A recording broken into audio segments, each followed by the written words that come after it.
കുരങ്ങൻ മന്ത്രി. പണ്ടൊരിക്കൽ ഒരു കവി ഒരു മരത്തിന്റെ ചുവട്ടിലിരുന്ന് ഒരു കവിത എഴുതുവാൻ ശ്രമിക്കുകയായിരുന്നു. അപ്പോഴാണ് പെട്ടെന്ന് ഒരു ഭൂതം ആ മരച്ചുവട്ടിൽ നിന്നും പ്രത്യക്ഷപ്പെട്ടത്. ഇടിമുഴക്കം പോലുള്ള ശബ്ദത്തിൽ അത് ചോദിച്ചു, "ഞാൻ ക്ഷണിക്കാതെ എന്റെ സ്ഥലത്തേക്ക് വരുവാൻ നിനക്കെങ്ങനെ ധൈര്യം വന്നു? ഈ മരം എന്റെ വീടാണ്, ഈ വനം എന്റെ സ്വത്താണ്. നീ ഇവിടെ അതിക്രമിച്ചു കയറിയ സ്ഥിതിക്ക് ഞാൻ നിന്നെ ശപിക്കുന്നതാണ്." കവി യാചിച്ചുകൊണ്ട് പറഞ്ഞു, "ദയവ് ചെയ്ത് എന്നെ ഉപദ്രവിക്കരുത്. ഈ സ്ഥലം അങ്ങയുടേതാണെന്ന് എനിക്ക് അറിയില്ലായിരുന്നു. അറിയാമായിരുന്നെങ്കിൽ ഞാൻ ഇവിടേക്ക് വരില്ലായിരുന്നു. എന്നെ പോകുവാൻ അനുവദിച്ചാലും ഞാൻ ഇപ്പോൾ തന്നെ സ്ഥലം വിട്ടുകൊള്ളാം." ഭൂതം വിരസനായിരിക്കുകയായിരുന്നു. ആ മരത്തിൽ ഭൂതം താമസിക്കുന്നുണ്ടെന്ന് അറിയാമായിരുന്നതുകൊണ്ട് ആരും അവിടേക്ക് വരാറില്ലായിരുന്നു. അതുകൊണ്ട് തനിക്ക് കബളിപ്പിക്കുവാൻ ആരെയെങ്കിലും കിട്ടിയിട്ട് കുറെ ദിവസങ്ങളായിരുന്നു.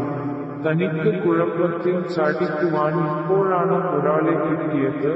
അതുകൊണ്ടുതന്നെ ഭൂതം അയാളെ വിടുവാൻ തയ്യാറായില്ല. അതുകൊണ്ട് ആ ഭൂതം ആ കവിയുടെ യാചനകളൊന്നും ചെവിക്കൊള്ളാതെ അയാളെ ഒരു കുരങ്ങനാക്കി മാറ്റി. ആ പാവം മനുഷ്യന്മേൽ വീണത് വലിയ ഒരു നിർഭാഗ്യമായിരുന്നു. അയാൾ തിരികെ തന്റെ വീട്ടിൽ എത്തിയപ്പോൾ അയാളുടെ അമ്മ ഒരു ചൂലുമായി അയാളെ ആട്ടിപ്പായിച്ചു. "നശിച്ച കുരങ്ങൻ, ദൂരെ പോകൂ. എന്റെ വീട്ടിൽ കയറുവാൻ നിനക്ക് ധൈര്യമുണ്ടോ? ഞങ്ങളുടെ ഭക്ഷണത്തിൽ തൊട്ടുപോകരുത്." ഹൃദയം തകർന്ന കുരങ്ങൻ കവി തെരുവുകളിലൂടെ അലഞ്ഞു നടന്നു. ആളുകൾ അവരുടെ വീടുകളിൽ നിന്നും അവനെ ആട്ടിപ്പായിച്ചു. കടക്കാർ അവനെ അടിക്കുവാനായി വടി എടുത്തു, അവരുടെ കടയിൽ നിന്നും ഓടിക്കുവാൻ. തെരുവിലുള്ള കൊച്ചുകുട്ടികൾ അവനെ കല്ലെറിഞ്ഞു. അവർ അവനെ നോക്കി കളിയാക്കി ചിരിച്ചു. ജീവിതം അവന് ഒരു ശാപമായി തീർന്നു. വിശപ്പും അപമാനവും അവനെ പൊറുതിമുട്ടിച്ചു. ഉപേക്ഷിക്കപ്പെട്ട ഒരു പൂന്തോട്ടത്തിലെ ഒരു മരത്തിൽ താമസം ആരംഭിക്കുവാൻ കവി തീരുമാനിച്ചു. അധികം ആളുകളൊന്നും ഈ ഉദ്യാനത്തിൽ വരികയില്ല, അതുകൊണ്ട് ഈ മരത്തിൽ സമാധാനമായി ജീവിക്കാം, അയാൾ ചിന്തിച്ചു. തന്റെ മാതാവിൽ നിന്നും സുഹൃത്തുക്കളിൽ നിന്നും അകന്ന് കവി ആ മരത്തിൽ താമസം ആരംഭിച്ചു. അയാൾ അവരെയെല്ലാം പിരിഞ്ഞതോർത്ത് ദുഃഖിച്ചു. അങ്ങനെയിരിക്കെ ഒരു ദിവസം തന്നെ രാജ്യകാര്യങ്ങളിൽ ഉപദേശിക്കുവാൻ ഒരു മന്ത്രി ആവശ്യമുണ്ടെന്ന് സുൽത്താൻ വിളംബരം ചെയ്തു. വിളംബരം അനുസരിച്ച് ഏറ്റവും നന്നായി കത്തെഴുതുന്ന ആളിനെ മന്ത്രിയായി നിയമിക്കും. കുറച്ചു ദിവസങ്ങൾക്കുള്ളിൽ രാജ്യത്തിന്റെ വിവിധ ഭാഗങ്ങളിൽ നിന്നും നിരവധി പണ്ഡിതന്മാരിൽ നിന്നും ബുദ്ധിമതികളിൽ നിന്നുമെല്ലാം സുൽത്താന് നിരവധി കത്തുകൾ ലഭിച്ചു. അവയെല്ലാം വായിച്ചു തീർക്കുവാൻ 3 ദിവസങ്ങൾ വേണ്ടി വന്നു സുൽത്താന്. എന്നാൽ അദ്ദേഹം തൃപ്തനായിരുന്നില്ല. ഈ കത്തുകളെല്ലാം വിവരവും വിദ്യാഭ്യാസവും ഉള്ളവരുടേതാണ്. പക്ഷേ അവരുടെ അറിവ് പുസ്തകത്തിൽ നിന്നും ഉള്ളവ മാത്രമാണ്. എനിക്കാവശ്യം ജീവിതത്തിൽ പ്രതിസന്ധിഘട്ടങ്ങളെ അഭിമുഖീകരിച്ചിട്ടുള്ള ഒരാളെയാണ്. അത്തരം ഒരാൾക്ക് മാത്രമേ നല്ല ഉപദേശങ്ങൾ എനിക്ക് തരുവാൻ കഴിയൂ, അദ്ദേഹം ചിന്തിച്ചു. അവസാനം ഒരു ദിവസം അദ്ദേഹത്തിന് ഒരു കത്ത് ലഭിച്ചു. അത് അദ്ദേഹത്തിന് വളരെയധികം ഇഷ്ടപ്പെട്ടു. ആ കത്ത് വളരെ വലുതൊന്നും ആയിരുന്നില്ല, എങ്കിലും അതിന്റെ ഭാഷ കാവ്യാത്മകമായിരുന്നു.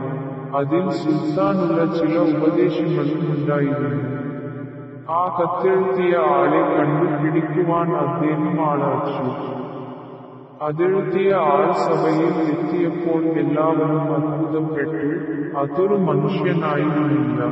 സുൽത്താൻ കാവൽക്കാരോട് ചോദിച്ചു, "ഇതെന്ത് വികൃതിയാണ്?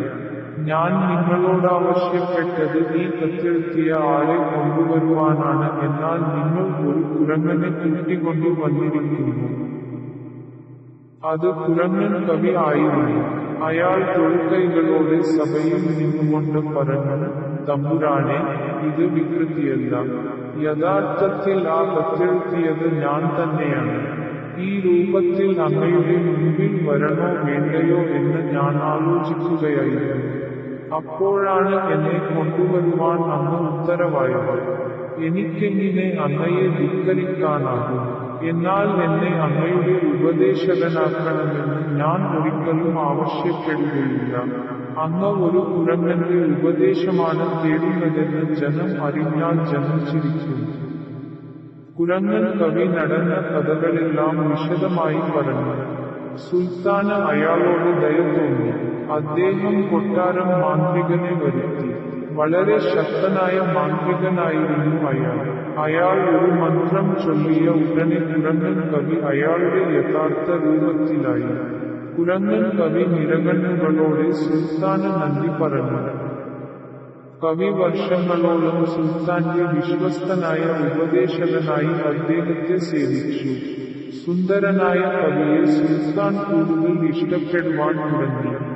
തന്റെ പുത്രിയെ അയാൾക്ക് വിവാഹം ചെയ്തു നൽകുവാൻ തീരുമാനിച്ചു. അങ്ങനെ കവി സുൽത്താന്റെ മകളെ വിവാഹം ചെയ്തു. സുൽത്താന്റെ മരണശേഷം ആ സാമ്രാജ്യത്തിന്റെ ദയാവാനും നീതിമാനുമായ ഭരണാധികാരിയായി മാറി.